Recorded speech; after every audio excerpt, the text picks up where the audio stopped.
Hey guys, welcome to week 9. I hope you had a great long weekend. I did. The weather was beautiful and I had a good time outside with my kids. And yeah, so I hope your AP exams went well. I'm so proud of you guys because I know that's so hard to do right now. So I'm really proud of all of you that you still powered through.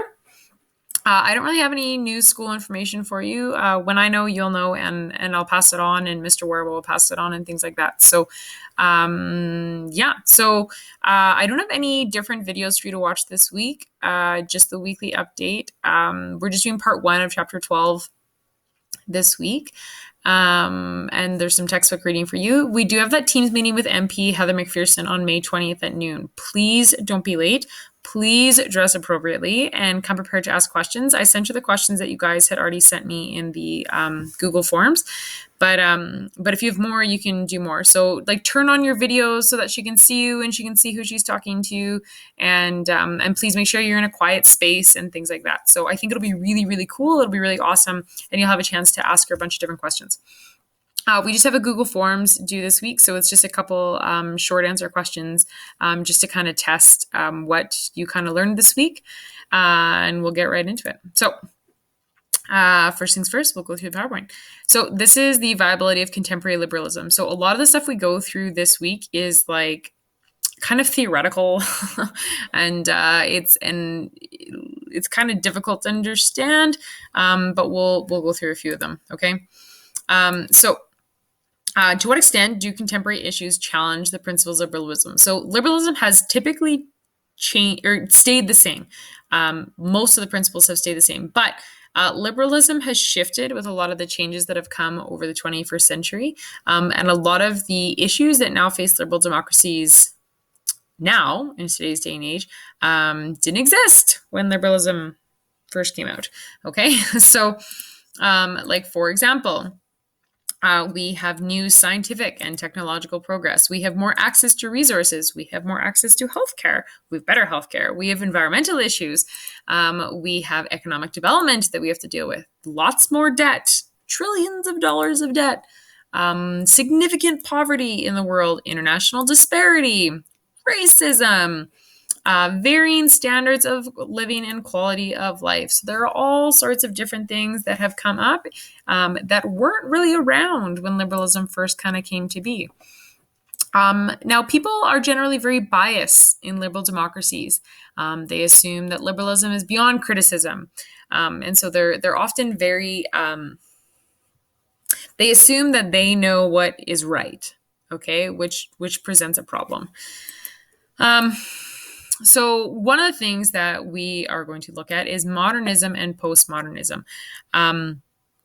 So modernism is closely associated with liberalism. It's all about universal truths and reason and being rational. It uses science, it uses reason, and typically it's like, okay, like this is the modern world, and we have to keep up with the modern world, and we emerge with looking at these truths. Now, postmodernism is a reaction to this modernism. And it began after the World Wars because a lot of people were like, listen, liberalism didn't work. And so it really kind of questions what we went through with liberalism and a lot of those policies and things like that, and changes them. So like I said, modernism. Knowledge leads to progress. Freedom has, we follow laws that are reasonable laws to have a rational life. Reason establishes what's real and what's true, and science helps us do that. Postmodernism says that there are no universal truths. Instead, there are these stories that we have listened to and followed that tell us about society. And I'm going to get into examples in a bit. But postmodernism is kind of like the idea of the Matrix almost, that like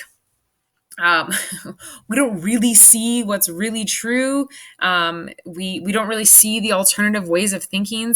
It doesn't really say that, like, it doesn't deny modernism or anything like that. It just says that there are these lies, essentially, and we tell ourselves these lies to make things easier so that we don't have to change, so we don't have to evolve or anything like that. So postmodernism has also impacted architecture. And I mean, this is the art gallery in Edmonton. And so you see a lot of postmodernism within architecture, and you see how it kind of shifts, and it's almost like wavy and wobbly and different. And you look at something and you're like, how can that stand up straight? It doesn't seem like it really would, but that's like postmodernism. So like you're looking at a building, and it kind of veils the truth. Okay. So there's no set of moral or political principles that have to dominate society, because every society could be different, and we don't have to follow one way of liberal thinking, because there could be any possible idea that has kind of shifted this.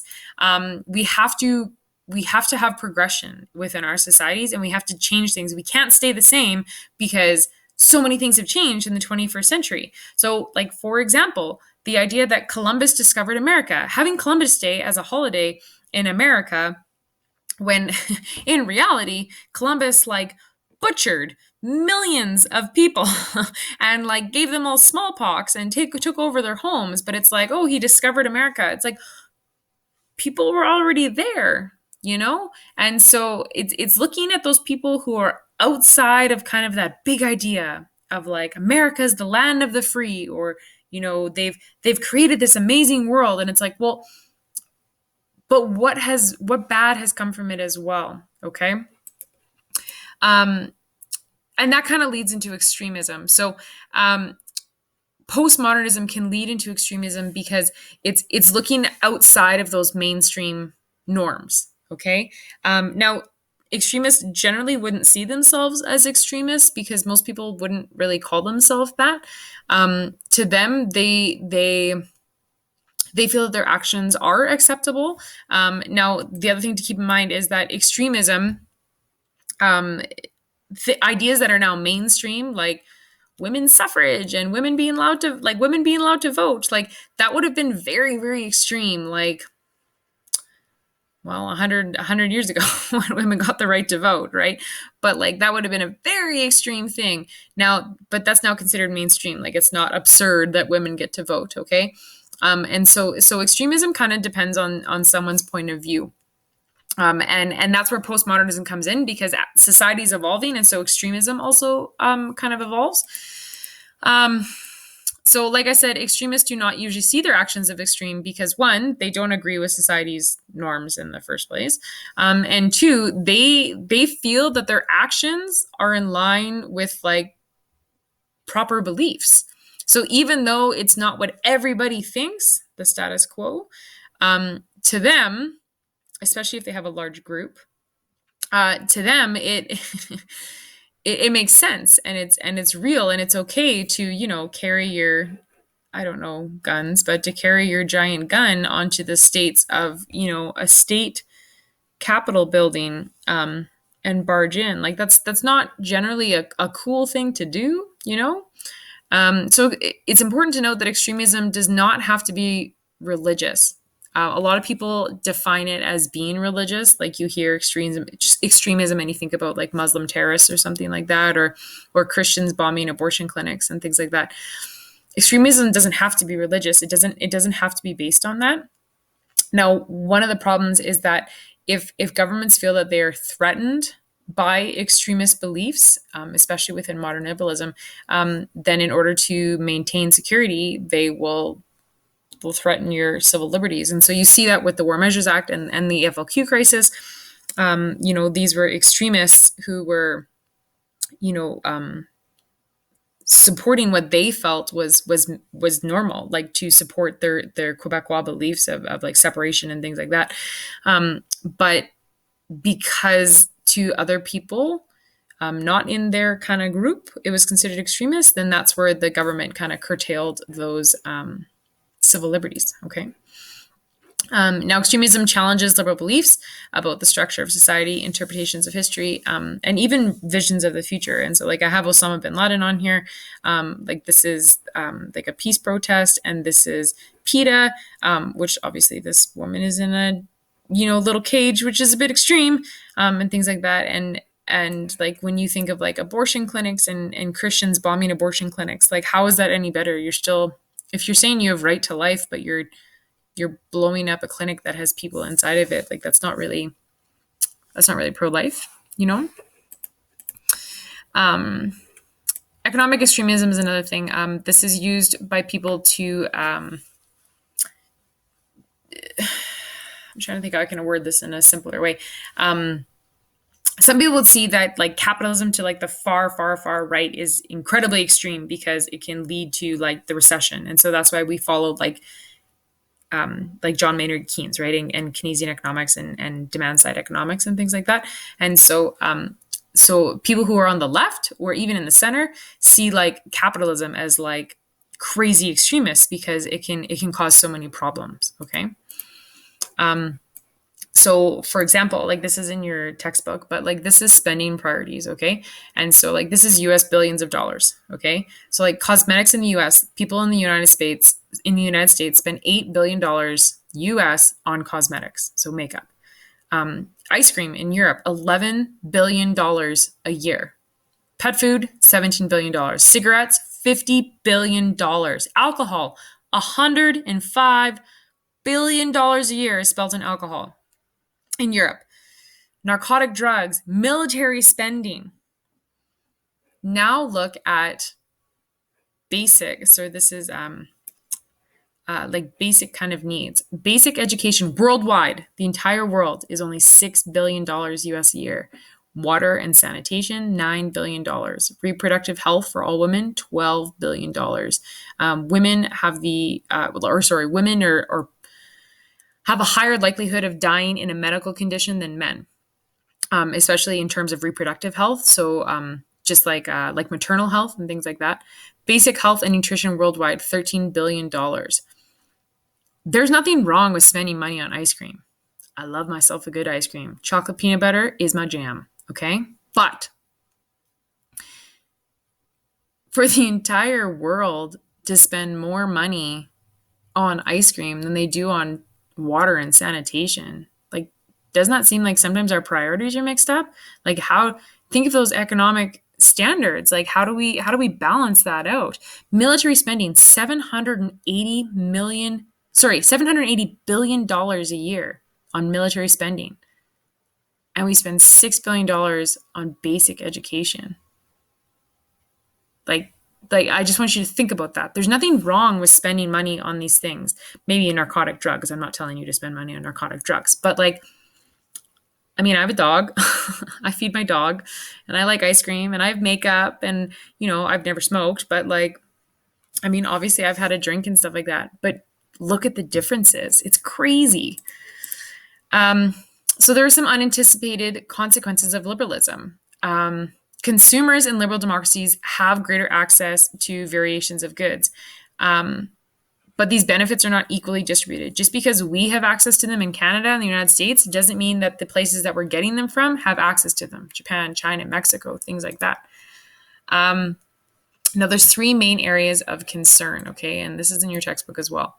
Many colonized countries are forced to reduce their own food production to grow cash crops. So a cash crop is like wheat, okay? Like it makes a lot of money.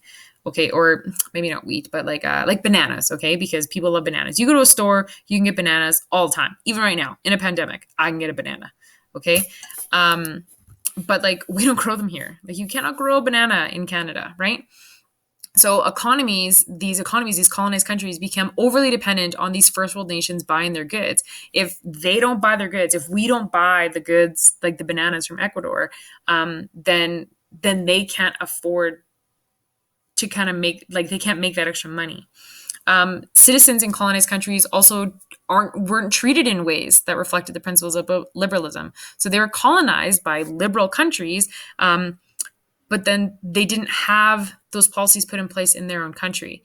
And this led to racism and alienation and anger and the war in Rwanda and things like that. And then these created conditions that support violence and support illiberalism and terrorism in these former colonies because they're just trying to survive. So it's really problematic.